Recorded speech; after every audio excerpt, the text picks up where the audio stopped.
It's their law. Oh, okay. Yeah. Okay.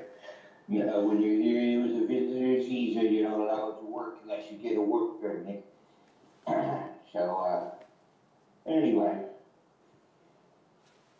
we've been helping. We've been taking the kids out on the beach and letting them regain their center, listen to the ocean, because as we both know, the ocean is a reflection of our emotion, Yes. uh, and to help them release that, we take them into the Qigong, and then uh, take them through the whole series of the Qigong, having them just close their eyes and pay attention to what they hear through the ocean, and let all the that trauma that they've been dealt with and cooping up through their uh, drugs or whatever it was that's gotten put into the place anyhow.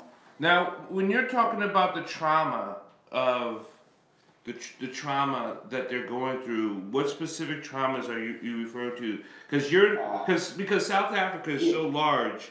yes, it is. It is. They consider anything traumatic that's out of the ordinary. Uh, it's not necessarily the same type of trauma that you and I are accustomed to in the U.S., but these guys here, um, a lot of these kids that are in this rehab center come from very well-to-do families. Okay. And for them, this is very traumatic that their kid would even consider going to crack and meth and ice and all that stuff. So in South Uh, Africa, like how bad is the drug issue going on there with these kids? that I can honestly answer with depends where you're at. It's more in the urban than it is in out the rural.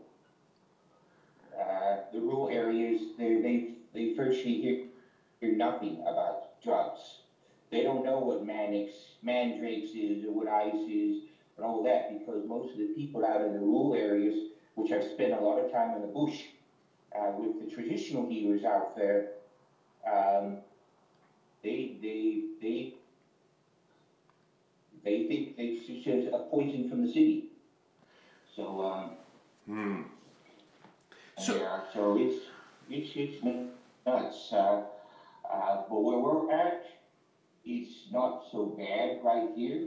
But if we go to the north a little bit more into Cape Town right. itself, then it's when you get into the heart of Cape Town, it's pretty rough. But it's more so in what they call the shanty towns or the shack towns, Yep, the the shanty Cape Towns. towns.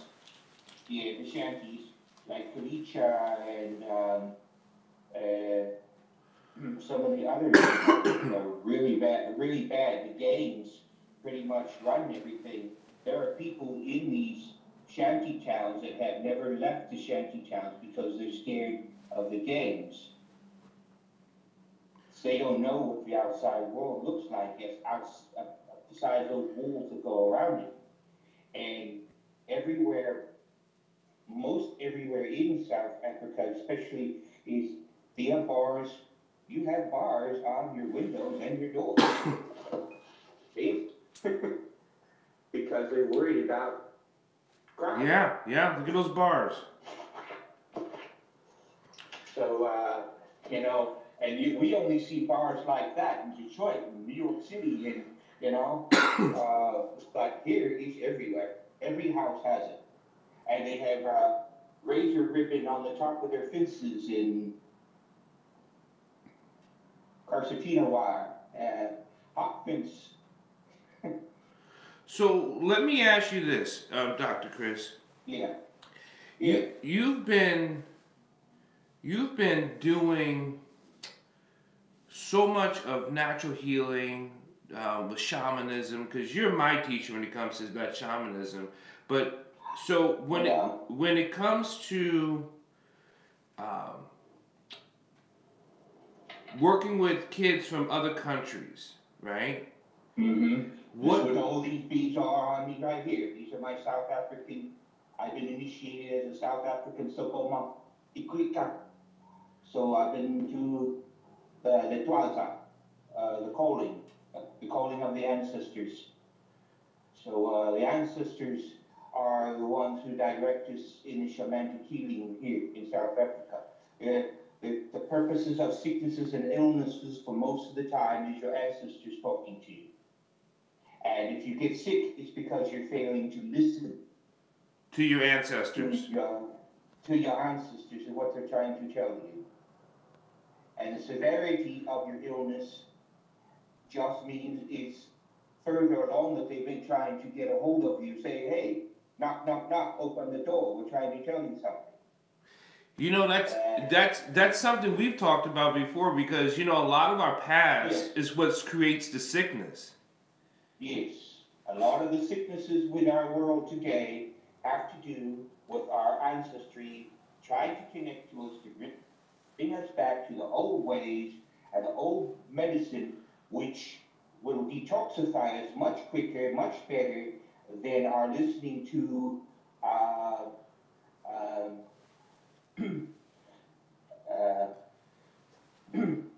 by listening to our inner self and in our ancestors, we will find healing much more quicker.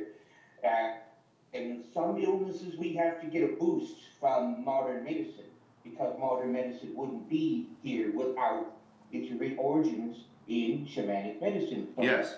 From ancient Greece and Mesopotamia and all that came from the ancient ways of the plants. You know, Dr. Chris, we were talking, you know, a lot of the melanin that people have in their skin is part of the science of what they can absorb and what they can't absorb in the sickness and all the foods they're eating. So, but when it comes to natural health, we allow our bodies to attract the medicine that we need, right? Yeah, right on. Our bodies will tell us what it needs if we pay attention. Right. And a lot of times that's what our ancestors are trying to tell us. Hey, your body's down on vitamin B, B12 and all this. Start pushing in some more of those vegetables.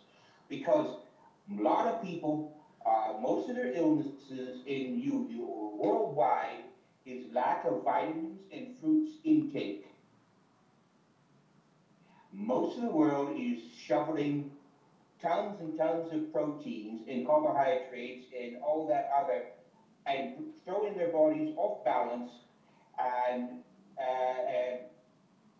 and they wonder why they don't feel so great in the morning, why their body feels so heavy, why they can barely move and feel lethargic. Their bodies doesn't have the fresh, light vegetables and fruits to bring more balance and harmony to the body. So this morning I woke up. I did my morning qi, because there's different types of qigong practices, right? And so many people talk about they practice Tai Chi qigong, but they don't know how to build that energy and how to build that breath so the body becomes full with oxygen to start healing those sicknesses. Now you're teaching that in South Africa, that qi movement.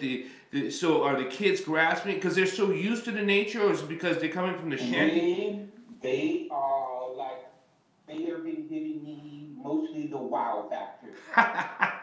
Wow! Whoa! Especially when I get them to do the chi ball and shaking that chi ball and moving that ball around. And then I come up to them and go right on top of them and amplify it. Their eyes get like real huge. Holy moly! There really is something there. Yeah.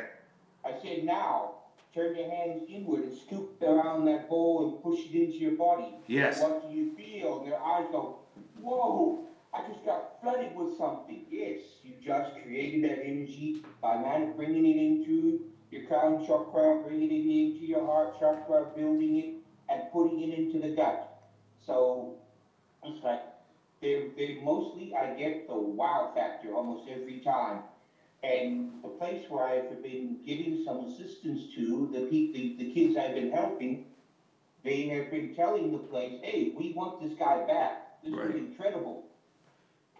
So that's what they've been doing. So you thinking about building a home and staying in South Africa, or are you just gonna keep bouncing back and forth? Because I know your grandkids are here in the States. Yeah, there is all four of them.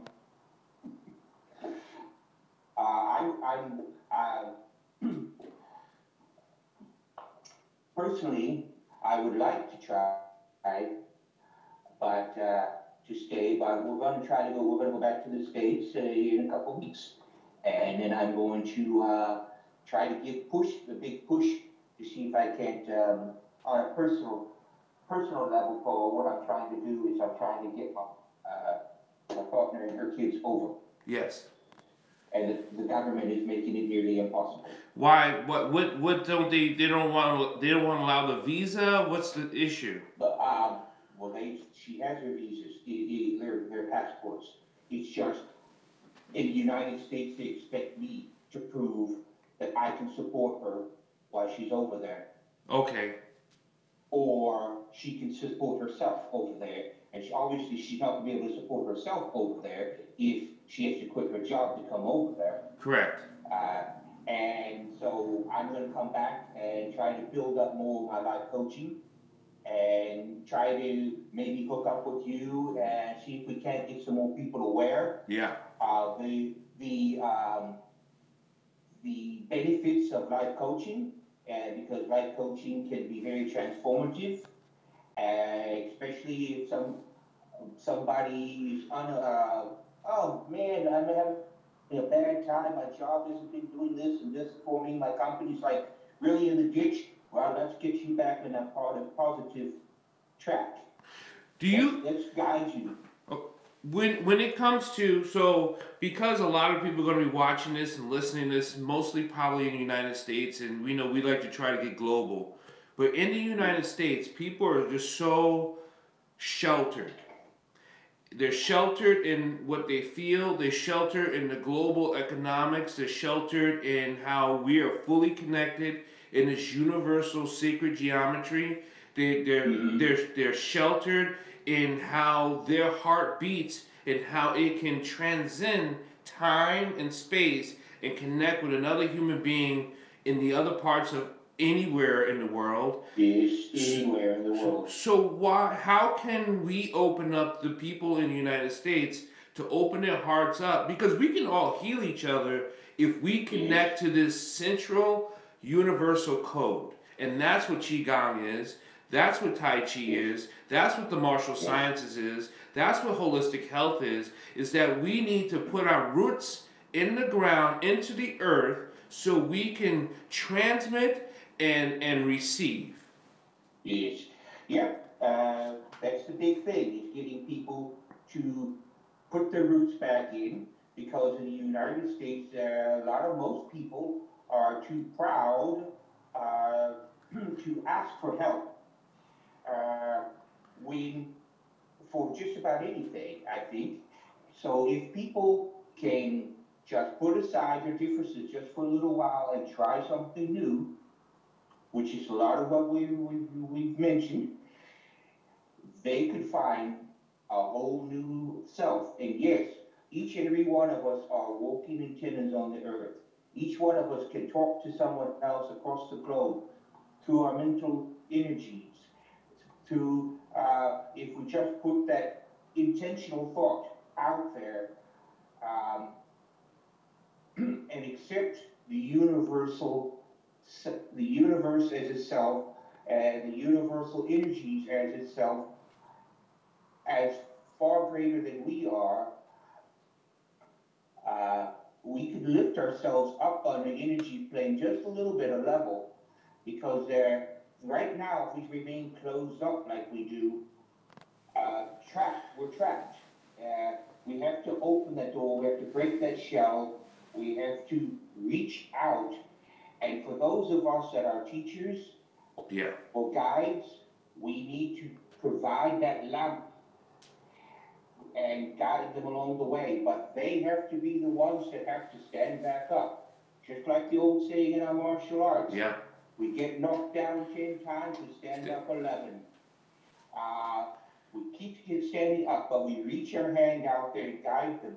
we lend them some of that energy through the hand grip or however, direct some to them to help break through those barriers that they might have. I honestly feel that the world is far better than it appears. I believe so too. Yeah, I don't believe we're broken like people want us to believe. I don't believe we're as much as fear as they want you to think you're in fear. Now, right. I don't want to get into, we know because we've been brothers of the light, we've been travelers for a long time. We understand Yes. the both sides of what's going on, and there's a lot of Mm-hmm. people just want to keep you enclosed in your physical Right. pain and in your emotional pain. Right. And that is the problem. The more other people like that hold other people down, they're not helping themselves by holding other people down. They're showing their true self because they're showing their fears by holding other people down because they're afraid of what could happen if everyone else was to tap into that light, tap into that energy to make themselves better, to find what the actual truth is. Each one of us were born with that innate knowledge. It's just a matter of tapping back into it, whether it be you going to a coach and getting some EFT or TFT to tap back into that energy, to reawakening themselves, to but if we can eradicate some of our fears and some of our misperceived conceptions of what is and what is not, I think the world would be a far much better place because right now it's just primarily the governments imposing their thought Yep. and the Yep. organized churches holding Absolutely. their ideology to keep the people down, Yes. to keep as a form of control. Yep. Now, like I said, most people don't know that Dr. Chris McDonald, he is my shaman coach. He's the one who brought me into the clan. Um, he's been teaching me for such a many years, and I want to let's get right into, let's do a shaman chant. You lead off, and then we'll do a prayer right here live where people can just feel that energy from the chant. Since you're in the afternoon there, but most of the people here, so we'll just do what you call that universal chant and that universal healing sound, and you'll just lead the prayer, and then it's gonna be awesome. It's gonna be beautiful. Okie dokie. Let's see which one.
Yeah. So before people are gonna ask, explain the chant. It's a combination of Hinduic Yep. and South African. It's a calling of the ancestors to guide me. Yep. To lead the way, to lead the light. To lead the way, to lead the light, open the doors, guide me along the way. Mm-hmm. Why, I always hope that we could, right now I'm feeling such, that it's such fire when after you do a chant, and this particular chant when the ancestors that you had before you, the teachers that are laid down the path way before you, and you welcome them into your life. It's just a rush. It's such it it brings such a heat to you that it's amazing how much warmth you feel inside your body. Yeah. It's because each one of us is the DNA of every ancestor 1,000 lifetimes before us. Yes. And the chance of nothing more than the reawakening of that DNA and charge it up and and to reawaken us and allows us to go full force, full ahead, full steam ahead. And the names that we are gifted in this lifetime will be permanently etched as we pass that DNA to our children, to our grandchildren, lifetimes further away from us. We will then become an ancestor. And here, one doesn't become an ancestor until a year after their passing, when your life is celebrated, a year after passing, and they call you back to be as an ancestor to walk the earth. You're given the choice to be an ancestor that walks the wind or to walk the earth. But what's because so many ancestors, we do different things. Like the wind walkers and the earth walkers, their jobs are two completely different. Yes, and that is why the training that I've been gifted with in my lifetime allows me to work with all of them. The fire walkers, the earth walkers, the water walkers, the wind. Here is water. Water is the most prominent medicine. They use the fire, yes, they use all the elements to bring the balance, but it's about going to the water. Mm-hmm. Just like it is for some of our Native American peoples in North America. Yes. Here, they call me Tapankulu, Umdala Tapankulu, the great wise one, the old mountain, the ancient wisdom. That's beautiful. And then, of course, in North America, I have been known as Black Wolf. You are Black Wolf, yeah. And then, recent time, the ancestors came forward, and it's Crazy Spirit Wolf. So, because you gave me my name, Spirit Running Bear, yes. And that took a lot of prayer for you to come up with that name, and that was, and people looked at me like, Spirit Running Bear. They're like, Dr. Paul, Spirit Running Bear. And I'm like, yeah, that's the name given to me by my ancestors, coming from my teacher. Yes. So, yes. A lot of prayer preparation. Yeah. I fasted for 3 days, and so that I can connect to them. I was had my fire, and I drummed the entire time. The only thing I had was water, and was able to cast myself out of my body to speak to Paul's ancestors and to tap into that and connect with that, and to then see some of the attributes that person has, in this case Paul, and then the spirit then of the ancestors will then pass that information to me. When people want to learn more, they can always contact me through my website, so they can get a hold of you. Right on. Because you're moving back and forth, and I know people want to learn. People going to want to learn, and I believe schools need to put this in the schools. The drumming, the prayer, the awakening of their DNA, the awakening of not just the spirit world, their internal light, that light that we work so hard on in our breath, in our. Too, Go ahead. too many people's light is too dim right now. Yeah. It glows, but it's not bright enough. So if they were to tap into a little more, they can heighten themselves. I have a website that I'm building up, wolfscreed.org, and they can connect me there. They can connect me on the Facebook page called Wolf's Creed. So I'm out there. But yes, contact Paul too. In fact, if you can't get me, hold me there at any of those two locations. But I'm Paul and I will be definitely wanting to help everyone out there, and I think the world will be a much better place through more awareness. Dr. Chris, let me ask you. Yeah. It's not a.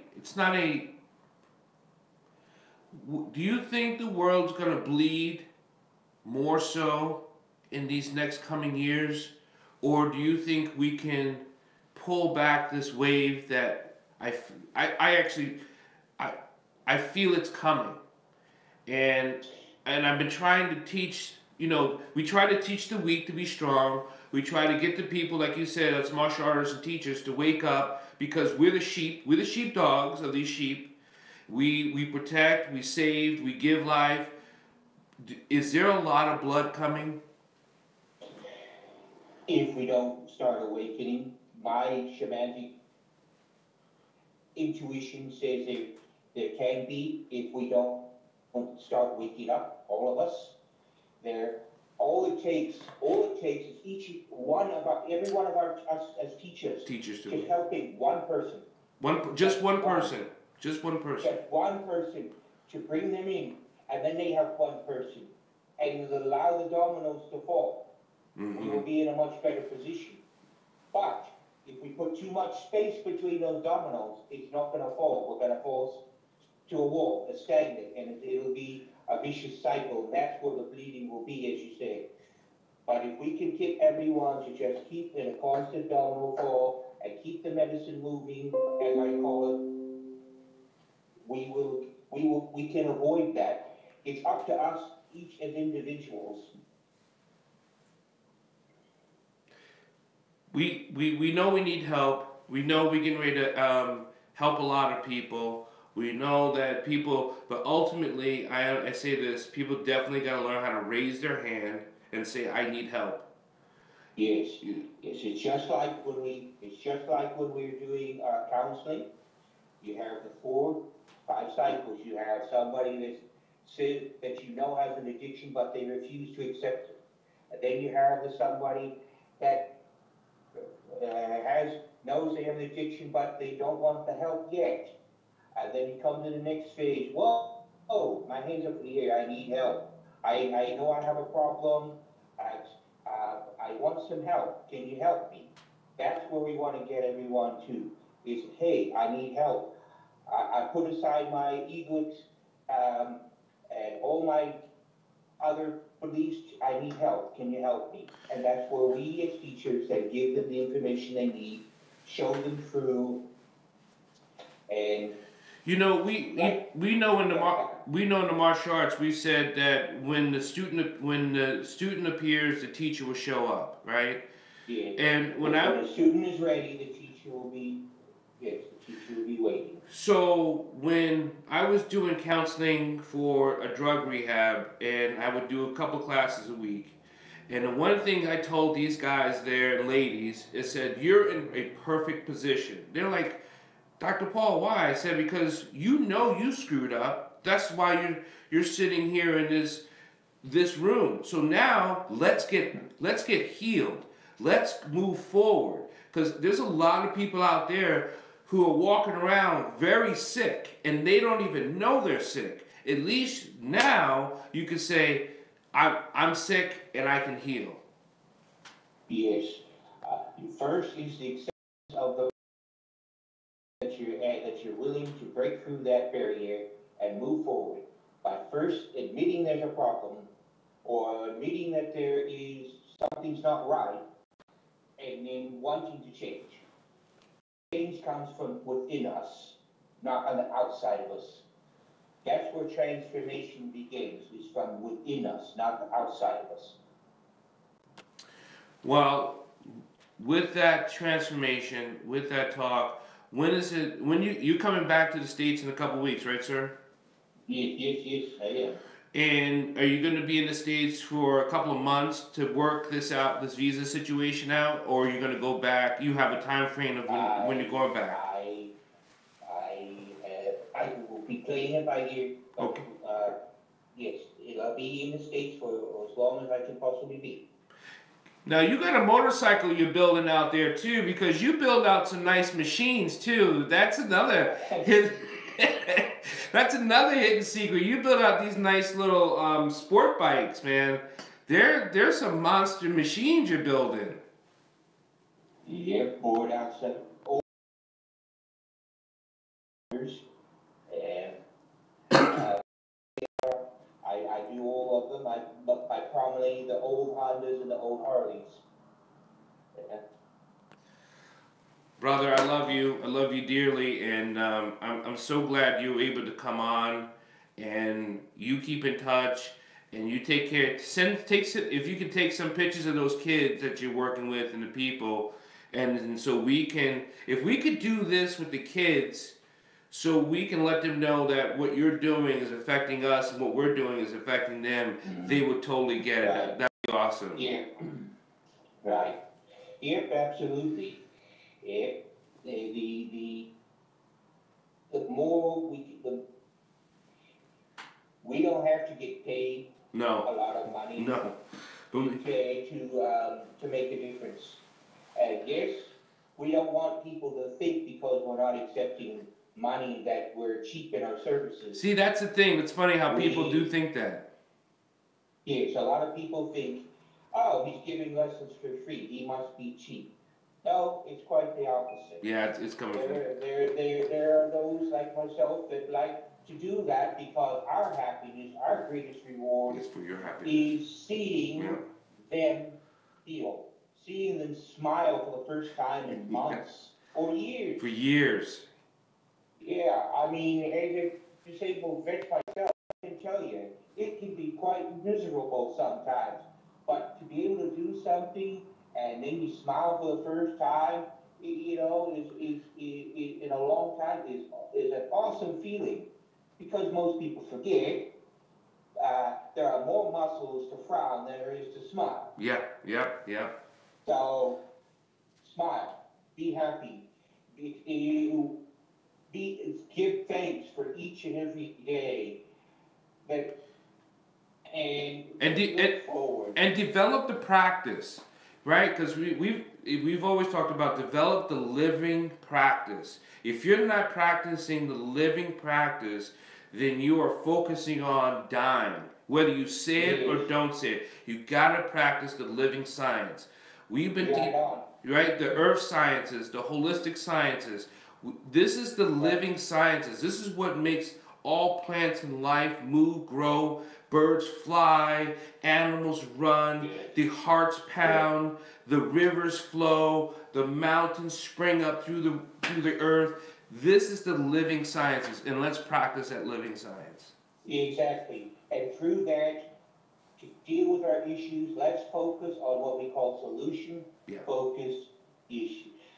So we find a solution for the current problem and move forward by using transformative, other holistic modalities, whether, like I said, an EFT, for example, aromatherapy, whatever it takes, Reiki, whatever it takes to help us break away the blockages within our spine. When people have injured backs, for example, as a shaman or holistic healer or traditional healer, what that tells me that person is, because our back represents us as a person. It represents us as a whole. So if there's a blockage in the back and a back pain, a backache, wherever that pain is along their back tells me about the general area that has a blockage. So that's where we got to attack and help them through there. And all of a sudden, whoa, I feel better already. No more back problems. You just it's part of that Kundalini practice. It's part of that 33. It's part of Kundalini, but it's also been part of almost every ancient shamanic practice out there, but they call it different names. Yes. They practice it here in South Africa. We practice it in Native American a long time ago. 500 plus years ago, the Native Americans in North America were practicing alignment of energy. Yes. They didn't know exactly what it was, but they knew it was working. They knew it was working. And you know, our bodies are also the microcosm of the constellation and the stars and the astronomy. How the stars fall, when the day we born helps with that too. Yes. Yeah. When the conjunctions are of the stars. Like right now, it's January 21st. It'll be the blood wolf moon. That's for this particular time of it's about transformation. Transformation, the blood wolf moon. Yep. So